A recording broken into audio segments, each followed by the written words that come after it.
जय हिंद मेरे प्यारे भाइयों बहनों, स्वागत है आपका आज इन क्लासेस में। तो अब तक मैंने काफ़ी कुछ मैथमेटिक्स में डिस्कस किया है, जैसे डिसेंडिंग ऑर्डर और उसके बाद उससे पहले हमने स्थानीय मान और जातीय मान और फिर यही सब मैंने डिस्कस किया है आपके साथ। तो आज हम इस वीडियो में आपके साथ हिस्ट्री ऑफ नंबर्स डिस्कस करेंगे। हिस्ट्री ऑफ नंबर्स यानी कि नंबर्स का इतिहास, संख्याओं का इतिहास को थोड़ा सा डिस्कस करेंगे और इसके बाद हम धीरे धीरे नंबर सिस्टम को कवर करते चलेंगे वन बाय वन। हमारे पास बहुत से क्वेश्चंस बनते हैं कि हिस्ट्री ऑफ नंबर्स, संख्याओं का इतिहास क्या रहा है, इसको बताए कोई लेकिन नहीं बताता है। तो मैं आपके साथ थोड़ा सा डिस्कस करता हूँ, बहुत ज़्यादा डिटेल में नहीं जाऊँगा, बस थोड़ा सा ओवरव्यू देता हूँ। चूँकि हमें पता ही है कि प्राचीन काल में आदि मानव हुआ करते थे, तो आदि मानव जो थे वो चीज़ों को, जैसे हमने मान लीजिए उन्होंने फल कहीं से उठा लाए होंगे, फल उठा लाए। अब दो व्यक्ति हैं, फल उठा लाए, दो व्यक्ति हैं, दो आदि मानव हैं, आपस में कह रहे हैं कि मेरे पास ज़्यादा है, मेरे पास ज़्यादा है। अब उन्होंने कैसे तुलना की होगी? जिस समय प्राचीन काल में जो आदि मानव थे तो उनके पास ना तो कोई गिनती थी और ना ही उनके पास कोई तराजू थी, ना ही कोई मेजरमेंट का पैमाना था। तो उन्होंने कैसे पता लगाया होगा कि मेरी तुलना में उसके फल ज़्यादा है या फिर उसकी तुलना में मेरे फल ज़्यादा है? चूंकि कहा ही गया कि आवश्यकता ही आविष्कार की जननी होती है, तो आवश्यकता उन्हें पड़ी, उन्हें ज़रूरत लगी कि चीज़ों की तुलना की जाए।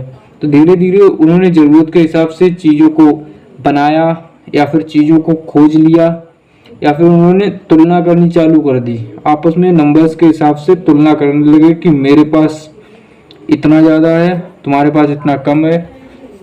तो जैसे उन्होंने धीरे धीरे संख्याओं को ज़रूरत के हिसाब से बनाया, तो ऐसा माना जाता है कि जो प्राकृतिक संख्याएं हैं, जिन्हें हम काउंटेबल नंबर कहते हैं, प्राकृतिक संख्याएं या फिर जिन्हें हम काउंटेबल नंबर कहते हैं, सबसे पहले उनका निर्माण किया गया, सबसे पहले वो बनाई गई। और उसके बाद धीरे धीरे चल के और भी संख्याएं, जैसे कि होल नंबर्स हो गया, पूर्ण संख्याएं जिन्हें हम कहते हैं, धीरे धीरे और भी संख्याएं बनती चली गई। प्राकृतिक संख्याएं सबसे पहले बनी थी, प्राकृतिक संख्याएं जो कि होती है 1 2 3 4 5 6, जिन्हें हम गिनती करने के लिए इस्तेमाल करते हैं। प्राकृतिक संख्याओं के नाम से ही समझ आ रहा होगा, प्राकृतिक संख्याएं यानी कि कोई प्राकृतिक चीज़ है, प्रकृति की देन है, यानी कि ये सबसे पहले बनी थी। जैसे हम कह देते हैं कि प्रकृति की देन है, फल है वो प्रकृति की देन है, प्रकृति की वजह से ही पेड़ पौधों पे फल आ जाते हैं, या फिर प्रकृति की देन से बारिश होती है, प्राकृतिक चीज़ है वो। तो ये भी प्राकृतिक संख्याएं हैं और ये माना जाता है कि ये प्रकृति की देन है, क्योंकि प्रकृति के हिसाब से ये बनाई गई हैं। तो प्राकृतिक संख्याओं को नेचुरल नंबर्स कहते हैं इंग्लिश में, और इन्हें काउंटेबल नंबर के नाम से भी जानते हैं। काउंटेबल नंबर या फिर काउंटेबल नंबर मतलब कि गिनने के लिए गिनती वाली संख्याएं, गिनने के लिए इस्तेमाल की जाने वाली संख्याएं होती हैं ये। मान लीजिए हम अपने एक क्लासरूम में गए, एक क्लासरूम में स्टूडेंट्स बैठे हैं। अब हम स्टूडेंट को किस हिसाब से गिनती करेंगे, स्टूडेंट को किस हिसाब से गिनेंगे? तो स्टूडेंट में मैं सबसे शुरुआत में 0 से तो नहीं गिनूंगा, मैं यही कहूँगा 1 2 3 4 5 6 7 8 से ऐसे गिनना चालू करूँगा और बता दूंगा कि इतने स्टूडेंट आए हुए हैं, इतने छात्र हैं, इतनी छात्राएं हैं। तो हम 1 से ही चालू करते हैं, तो इसलिए इन्हें काउंटेबल नंबर्स कहते हैं।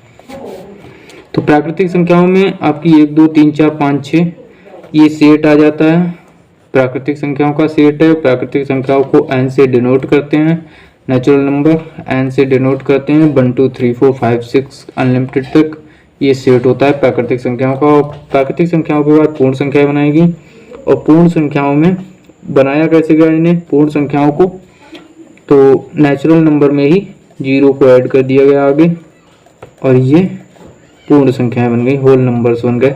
और ये होल नंबर को W से रिप्रेजेंट करते हैं और ये होल नंबर का सेट होता है। तो हम कह सकते हैं प्राकृतिक संख्याएं जो हैं वह सबसेट होती हैं होल नंबर्स का।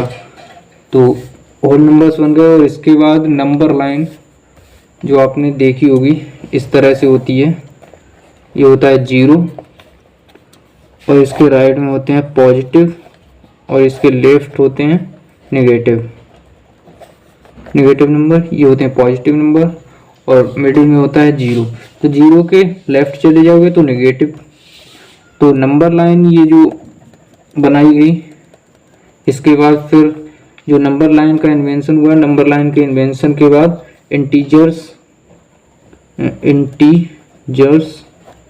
जिन्हें हम पूर्णांक के नाम से जानते हैं, इनका आविष्कार हुआ या फिर इन्हें बनाया गया।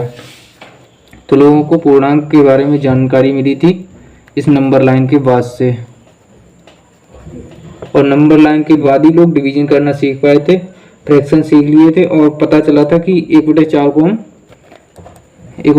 हम 0.25 के फॉर्म में भी लिख सकते हैं, या फिर 1/2 को हम 0.5 के फॉर्म में लिख सकते हैं। तो इस तरह की चीज़ें नंबर लाइन के बाद ही लोगों को पता चली थी, या फिर 1/4 यानी कि p/q फॉर्म में लिख सकते हैं। ये होते हैं आपके रैशनल नंबर्स, जिन्हें हम p/q फॉर्म में लिख सकते हैं, रैशनल नंबर्स। नंबर लाइन बनी थी इंटीजर्स से, और नंबर लाइन के बाद 1/4 को 0.25 में लिख सकते हैं, 1/2 को 0.5 में लिख सकते हैं, यानी कि p/q फॉर्म में लिख सकते हैं। और p/q फॉर्म जो होती है वह रैशनल नंबर्स की होती है। इस तरह से रैशनल नंबर्स का भी जो है आविष्कार हो गया, फिर रैशनल नंबर्स भी बन गए।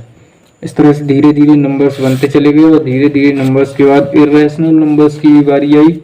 और इर्रेशनल नंबर्स में आपके जो फ्रैक्शन फॉर्म में नहीं लिखे जा सकते, या फिर p/q फॉर्म में नहीं लिखे जा सकते, तो उन्हें हम इर्रेशनल नंबर कह देते हैं। तो इन्हें इर्रेशनल नंबर को हम IR या फिर Q' से रिप्रेजेंट करते हैं। और इर्रेशनल नंबर के बाद जो रैशनल और इर्रेशनल को मिलाकर बन जाते हैं आपके रियल नंबर्स। सभी संख्याएं आपकी रियल नंबर्स होती हैं, और जो रियल नंबर्स में नहीं होते वो आपके होते हैं इमेजिनरी नंबर्स में। और इमेजिनरी नंबर्स में आपका आयोटा होता है, आयोटा से रिप्रेजेंट करते हैं इमेजिनरी नंबर्स को। तो ये आई नहीं पढ़ेंगे, इसे अब मैथ में आयोटा पढ़ा जाएगा। और आयोटा की वैल्यू जो होती है, iota is equal to root का -1, iota square is equal to हो जाता है आपका आयोटा इंटू आयोटा, और माइनस का 1 हो जाता है। इसका थोड़ा सा डिटेल में सॉल्यूशन हम कल करेंगे। आयोटा क्यूब जो होता है वह आपका हो जाता है माइनस का आयोटा, और आयोटा का पावर 4 1 हो जाता है। तो इन्हें हम कल बहुत ही अच्छे से डिस्कस कर रहे होंगे, और इन दोनों को मिलाकर बन जाता है आपका रियल नंबर जो होता है a plus imaginary number iota b, या x plus iota y। Real number और इमेजिनरी नंबर को मिलाकर बनता है, ये होता है आपका रियल पार्ट, और ये होता है आपका इमेजिनरी पार्ट। जैसे हम IM से डिनोट करते हैं, रियल नंबर को हम R से डिनोट कर सकते हैं। और ये होता है a प्लस आयोटा भी कॉम्प्लेक्स नंबर्स। तो हम कल आपके साथ कॉम्प्लेक्स नंबर्स से डिस्कस करेंगे। अभी थोड़ा सा मैं आपको ये बता देता हूँ, इसमें मैंने यहाँ पर एक डायग्राम बनाया हुआ है, उस डायग्राम के माध्यम से ही मैं आपको समझा देता हूँ। यहाँ पर मैंने संख्याओं के समुच्चय में संबंध बताया हुआ है, जैसे natural number subset of whole numbers. मैंने आपके साथ थोड़ा सा ये है नेचुरल नंबर्स 1 2 3 4 का सेट बनाया हुआ है इनफाइनाइट तक, और होल नंबर्स का सेट जो है 0 बनाया हुआ है यहाँ पर 1 2 3 4 और ये इनफाइनाइट तक लिमिटेड। इंटीजर्स को Z या I से डिनोट करते हैं, तो इनका सेट जो है वो इधर -1 -2, इधर इनफाइनाइट माइनस का इनफाइनाइट तक चलेगा, इधर प्लस का इनफाइनाइट तक चलेगा। तो इन पर हम कल बहुत ही डिटेल में चर्चा करने वाले हैं। और यहाँ पर मैंने ये डायग्राम बनाया हुआ है, यहाँ पर थोड़ा सा ये बताया हुआ है कि नेचुरल नंबर जो है वह सबसेट होते हैं होल नंबर्स के, होल नंबर सबसेट होते हैं Z मीन्स इंटीजर्स के, और इंटीजर्स जो सबसेट होते हैं वह रैशनल नंबर्स के होते हैं, रैशनल नंबर्स जो होते हैं वह रियल नंबर्स के होते हैं सबसेट, और रियल नंबर्स जो सबसेट होते हैं वह कॉम्प्लेक्स नंबर्स के होते हैं। तो सभी नंबर्स जो हैं अभी तक कॉम्प्लेक्स नंबर्स ही हैं, यानी कि कॉम्प्लेक्स नंबर्स के सबसेट हैं। यहाँ पर मैंने रियल नंबर्स को ओनली रिप्रेजेंट किया है, कल के डायग्राम में मैं इमेजिनरी नंबर को भी रिप्रेजेंट करूँगा, तो वहाँ पर थोड़ा और डिटेल में जाएंगे, और ये नोट्स आपके लिए प्रोवाइड भी करेंगे हम PDF के माध्यम से। तो आज के लिए बस इतना ही, मिलते हैं कल की वीडियो में नेक्स्ट लेक्चर के साथ। बहुत ही अच्छे से हम डिस्कस कर रहे होंगे नेक्स्ट लेक्चर में नंबर सिस्टम को। तब तक के लिए bye, love you all, take care, धन्यवाद।